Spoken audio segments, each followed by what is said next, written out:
రామ్ టాక్కి తిరిగి స్వాగతం. ఈసారి ఎన్నికల్లో ప్రత్యేకత ఏంటో తెలుసా? ఒకే ఒక్కటి.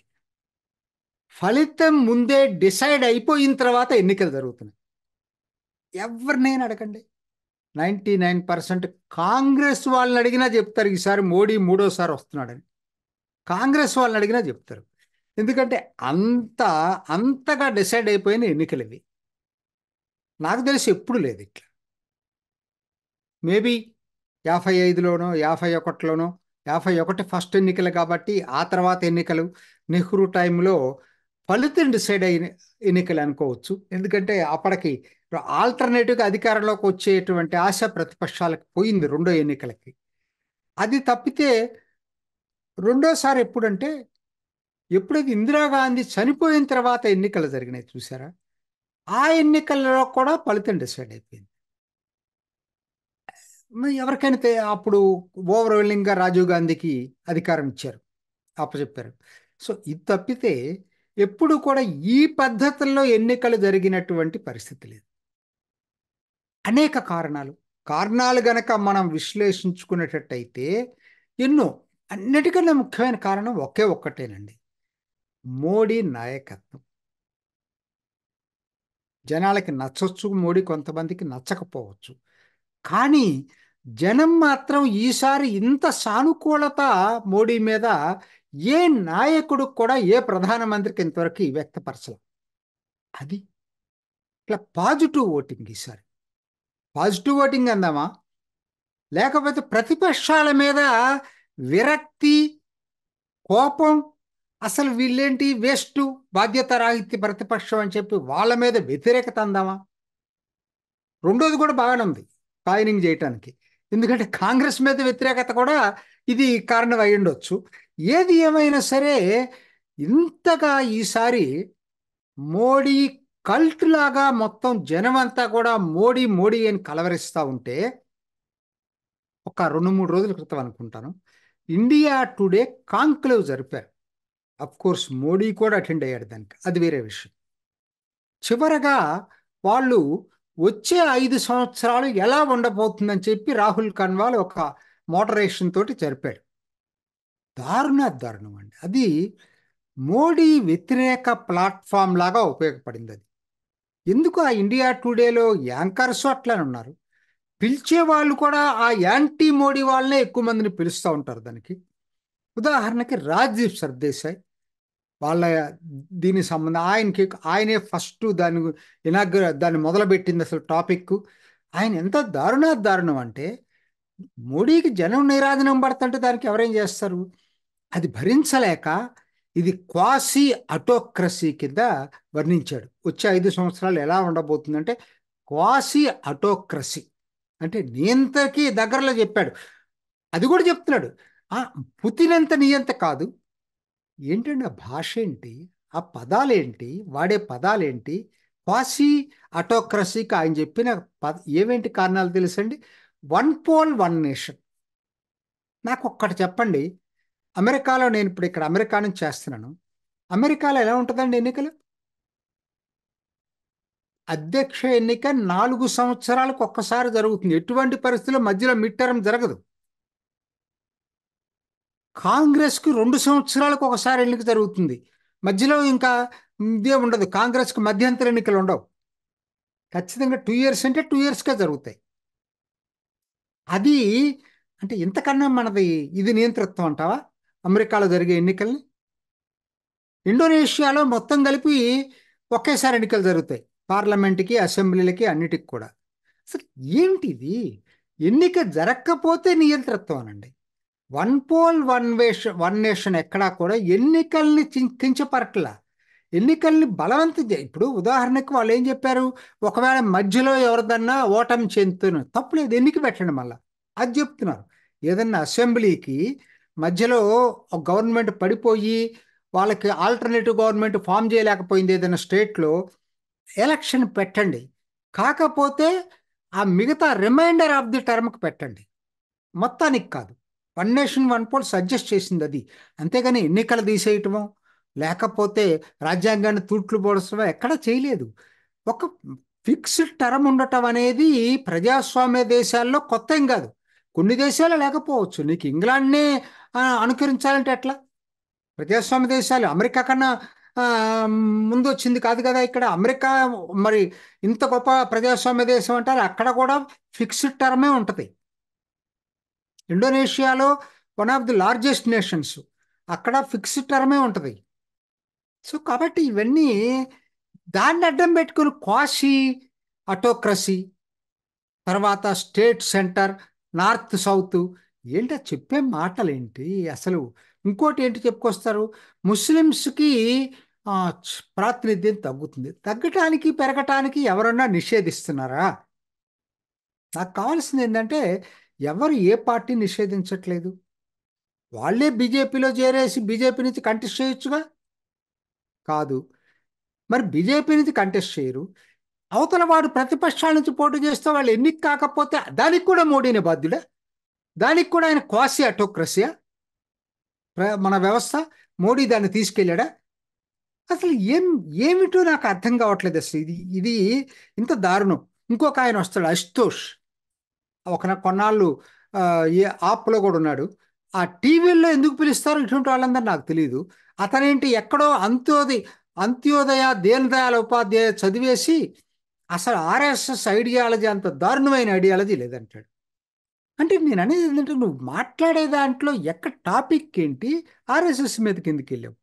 సరే, అది కూడా ఏం చెప్తున్నావు, 5 సంవత్సరాలు ఎట్లా ఉండబోతుందంటే దాన్ని చెప్తాడు. ఆయన చెప్పే దానికి ఉదాహరణ ఏంటి, అవుట్ ఆఫ్ కాంటెస్ట్ కోట్ చేస్తారండి వీళ్ళు. ధర్మం అన్నిటికన్నా సుపీరియర్ అని చెప్పారట. మెజారిటీ మైనారిటీ కన్నా కూడా ధర్మం 4 కాళ్ళ మీద నడవాలి అనేది ఆయన చెప్పాడట. కాబట్టి అంటే ఆయన ప్రజాస్వామ్యాన్ని నమ్మట్లేదు. చూడండి, దాని నుంచి వాళ్ళ ఇంటర్ప్రిటేషన్, ఈయన ఇంటర్ప్రిటేషన్ అది.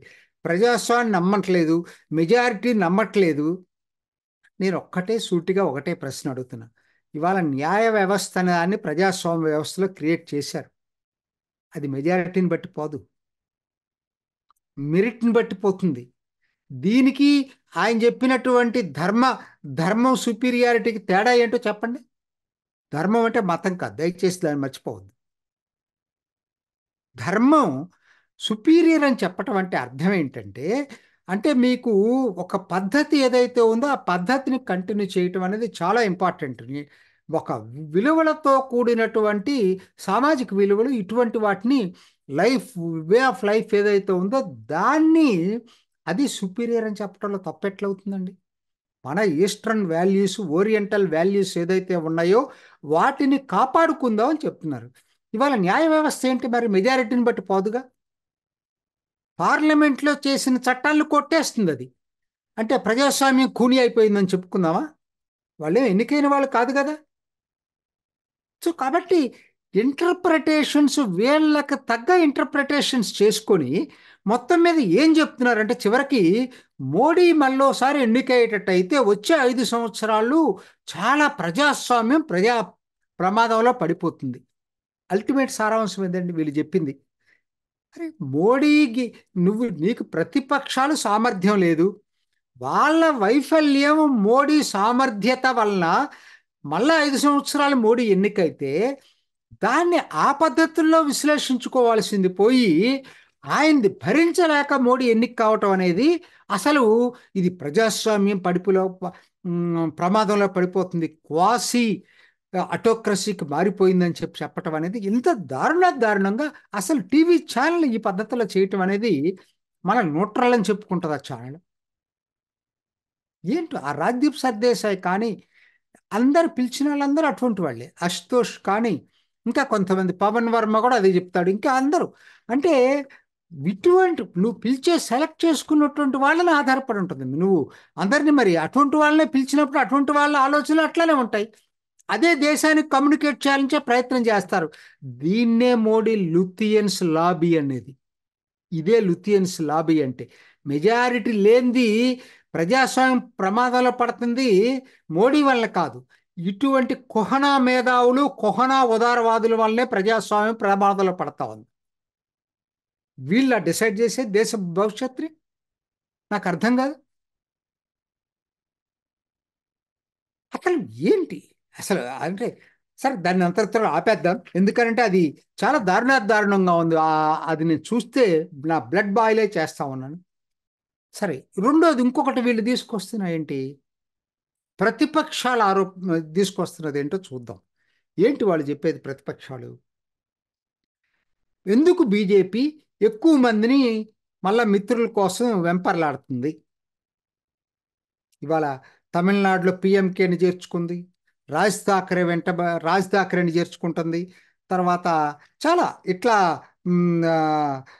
అకాలీదళ కోసం ప్రయత్నం చేస్తుంది, ఆర్ఎల్డి తోటి. ఎందుకు చేస్తుంది అనే దాని మీద ఏంటంటే వాళ్ళందరూ కొత్త థియరీ కనిపెట్టారు. మోడీకి భయం పట్టుకొనట కొత్త ఈ ఈ కొత్త మిత్రుల్ని ఎన్డీఏలోకి ఇన్వైట్ చేస్తున్నారట. నా సంగతి వదిలిపెట్టండి, కామన్ మ్యాన్ కూడా నమ్మరు వాళ్ళు చెప్పేది. ఇవాళ కామన్ మ్యాన్ కూడా నమ్మడు. అది ఇవాళ పరిస్థితి. ఆయన వీళ్ళందరినీ చేర్చుకోవటం అనేది ఏదో ఒక వ్యూహం లేకుండా చేర్చుకోవట్లా, ఇంకా మరింత కాంగ్రెస్ని ఒంటరి చేయటానికి, కాంగ్రెస్ విముక్త భారత్ తయారు చేయటానికే ఆయన వీళ్ళను కూడా తన వైపు తిప్పుకుంటున్నాడు. రెండోది ఇంకొక ఆర్గ్యుమెంట్ ఏంటి, వీళ్ళందరూ ఈడీ దాడులతోటి భయపడిపోయి చేరుతున్నారట. ఎవరండి అసలు? నాకు అర్థం కాదు. అంటే ఎప్పుడైనా పార్టీలు మారటం అట్లా అన్నారంటే అర్థం ఉందండి. ఎన్నికల్లో ఎవడైనా భయపడి చేరితే ప్రజలు భయపడి ఓట్లేస్తారా? ప్రజలు వేయరు కదా. ప్రజలు ఎవరికి ఓట్లేస్తారని వాళ్ళకి అంచనా ఉంటుంది కాబట్టి, ఎవరి దగ్గర చేరితే వాళ్ళకు ఓట్లు పడతాయో అంచనా ఉంటుంది కాబట్టి వాళ్ళందరూ వస్తున్నారు బీజేపీ దగ్గరికి, మోడీ దగ్గరికి.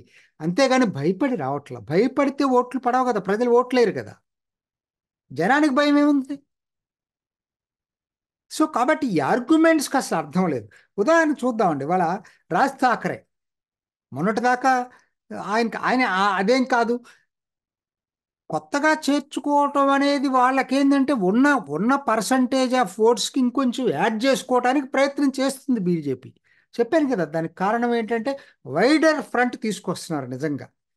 అంటే ప్రతిపక్షాలని బలహీనం చేయడానికి ఒక రాజకీయ ఎత్తుగడ, తప్పే ఉంది దానికి. దాంట్లో భాగమే. అట్లానే పిఎంకే రామదాస్ ఇవాళ వీళ్ళతోటి చేరటం అనేది తమిళనాడు రాజకీయాలే మారిపోయినాయి. తమిళనాడులో రాజకీయాలే మార్పు వచ్చింది. డిఎంకేకే భయం పట్టుకుంది ఈసారి. అట్లానే జనతాదళ్ వాళ్ళు వచ్చినా రాకపోయినా కూడా బీజేపీకి పెద్దగా నష్టమేం లేదు అక్కడ. అయినా ట్రై చేస్తున్నారు, అది గొప్ప విషయం. అన్ని సర్వేలు చెప్తున్నాయి అక్కడ వాళ్ళకి ఆటోమేటిక్ గెలుస్తారనేది లోక్సభకి కర్ణాటకలో. అట్లానే అకాలీదళ్, ఎప్పుడు లేని అకాలీదళ్ మరి ఇప్పుడు ఎందుకు వస్తుంది వీళ్ళతోటి? సో ఒక్కటి కాదండి, ఆర్ఎల్డి జాయిన్ అయ్యాడు. నవీన్ పట్నాయక్ పోటీ చేస్తారా కలిసి లేదు నాకు తెలియదు, కానీ నవీన్ పట్నాయక్ కూడా మోడీతోటి కలిసి ఉండాలి. ఎందుకంటే వీళ్ళందరికీ తెలుసు మోడీ తిరిగి అధికారంలోకి వస్తున్నాడు కాబట్టి. రెండోది మోడీ ఫ్యాక్టర్ లోక్సభలో బాగా పనిచేస్తుంది కాబట్టి ఒక కనీసం 4-5% ఎడిషనల్ ఓట్స్ పడతాయి మోడీ పక్కన ఉంటే ఎవరికైనా సరే. ఇవాళ చంద్రబాబు నాయుడు ఎవరు వచ్చినా అదేనండి, ఇంకా వేరే ఉద్దేశమే లేదు, వేరే ఇదేం లేదు, ఖచ్చితంగా దీనికోసమే వస్తారు. సో కాబట్టి ఆ మోడీ ఫ్యాక్టర్ని మోడీ వైపు ఉంటే మనకు ఉపయోగపడుతుందనే దీంట్లోనే వస్తూ ఉన్నారు అందరూ కూడా. అసలు అది వదిలిపెట్టండి. అసలు ఎందుకండి వాళ్ళ కాంగ్రెస్లో ఎక్కువ మంది వాళ్ళు అడుగుతున్నారు, బతులాడుతున్నారు నాయకత్వం. ఎక్స్ చీఫ్ మినిస్టర్స్ని పోటీ చేయమంటే ఒక్కడ ముందుకు రావట్లా. అశోక్ గెహ్లట్, దిగ్విజయ్ సింగ్, కమల్నాథ్, హరీష్ రావత్, డిప్యూటీ సీఎం సచిన్ పైలట్ కూడా వెనకాడుతున్నాడు, ముందుకు రావట్లేదు. టిఎస్ సింగ్దేవ్ ఛత్తీస్గఢ్, ఆయన రావట్లేదు ముందుకి. సో అంటే వీళ్ళందరూ కూడా మోడీ భయపెడితే ఆగిపోయారా? కాంగ్రెస్ తరఫున పోటీ చేయడానికి ఉత్సాహం చూపించట్లేదు వీళ్ళెవరు ఇవాళ. సో ఎందుకు కారణం ఏంటంటే అందరికీ అర్థమైపోయిందండి. అక్కడ దాకా ఎందుకండి ఇవాళ ఇంత డిస్కషన్ నడుస్తుంది? రాయబరేలీ, అమేథీలో అసలు వీళ్ళిద్దరూ గాంధీ కుటుంబం పోటీ చేస్తుందా లేదా అనే డౌట్ ఏర్పడింది జనాలకి. నిన్న డిసైడ్ అయినటువంటి సిఈసి మీటింగ్లో అసలు ఇది పక్కన పెట్టారట, అమేథీ రాయబరేలీ. అమేథీలో మరి ఆ, రాహుల్ గాంధీ, రాయ్బరేలీలో ప్రియాంక గాంధీ పోటీ చేస్తారా లేకపోతే వాళ్ళ ప్లేస్లో ఇంకొకరు పోటీ చేస్తారా అనేటువంటి ఆల్రెడీ డిస్కషన్ చాలా ఎక్కువగా జరుగుతుంది. ఇంతకన్నా ఇంకేం చెప్పాలండి? క్లియర్గా అర్థమైపోతుంది కదా. అంటే కాంగ్రెస్ భయం పట్టుకుంది, ఓడిపోవటమే కాదు అత్యంత దారుణంగా ఓడిపోబోతుంది. మామూలుగా కాదు, అత్యంత దారుణంగా ఓడిపోబోతుంది. ఎందుకంటే 52 కూడా రావు ఈసారి ఎటువంటి పరిస్థితుల్లో కూడా. సో అటువంటిది ఇవాళ దానికి చెలవల పలవెళ్ళి రాజ్దీప్ సర్దేశాయ్ లాంటి వాళ్ళు, లేకపోతే ఇంకా మిగతా అక్కడ కూర్చున్నటువంటి వాళ్ళందరూ కూడా ప్రజాస్వామ్యం ప్రమాదంలో పడింది, కాబట్టి ఇది క్వాసి అటోక్రసీగా మారిందని చెప్పటం అనంటే ఇంతకన్నా దారుణం. ప్రజాస్వామ్యాన్ని అవహేళన చేస్తుంది వీళ్ళే, జనం తీర్పుని అవహేళన చేస్తుంది ఈ కుహనా మేధావులే. వీళ్ళని ఎక్స్పోజ్ చేయాల్సిన అవసరం కూడా ఎంతైనా ఉంది. ఇది ఈనాటి రామ్ టాక్. ఇంకొక ఎపిసోడ్లో మళ్ళా కలుసుకుందాం. నమస్తే. చూసారు కదండి. మరి ఈ వీడియో కనుక మీకు నచ్చినట్లయితే ఒక లైక్ కొట్టేసి మీ అభిప్రాయాన్ని కూడా కామెంట్ బాక్స్లో తెలియజేస్తూ ఇలాంటి ఇంట్రెస్టింగ్ అప్డేట్స్ కోసం మా ఛానల్ని సబ్స్క్రైబ్ చేసుకోండి.